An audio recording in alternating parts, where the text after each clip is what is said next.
నెల్లూరు జిల్లా సర్వేపల్లి నియోజకవర్గం తెలుగుదేశం పార్టీ అభ్యర్థిగా రోజుకొక పేరు తెరపైకి వస్తుంది.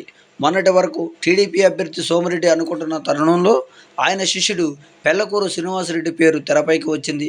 అయితే గురువు అలకపురుతాడని అధిష్టానం వద్ద పెళ్లకూరు మొరపెట్టుకోవడంతో రెండవ జాబితాలో పెళ్లకూరు పేరు ప్రకటించకుండా వాయిదా పడినట్టు తెలుస్తుంది. రెండో జాబితా విడుదల చేసిన 24 గంటల్లోనే మరో కొత్త మొహం పేరు చాప కింద నీరులా తెరపైకి వచ్చే సూచనలు కనిపిస్తున్నాయి. సర్వేపల్లి చరిత్రలో ఇప్పటి వరకు పురుషులే పగ్గాలు చేతపట్టి పాలన సాగిస్తున్న తరుణంలో టీడీపీ అధిష్టానం మహిళ పేరు తెరపైకి తెచ్చేందుకు సన్నాహాలు చేస్తుంది. ఆమె ఎవరో కాదు, గత ఎన్నికల్లో మామ గెలుపు కోసం ప్రచారం చేసిన శృతిరెడ్డి, మాజీ మంత్రి సోమిరెడ్డి చంద్రమోహన్ రెడ్డి కోడలు.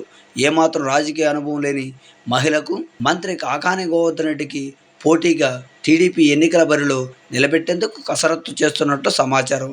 ఈ ఎన్నికల్లో టీడీపీ అధికారంలోకి వస్తే సోమిరెడ్డికి మంత్రి పదవి ఇవ్వవలసి వస్తుందనే కారణంతోనే అధిష్టానం ఈ నిర్ణయం తీసుకుంటున్నట్లు సమాచారం.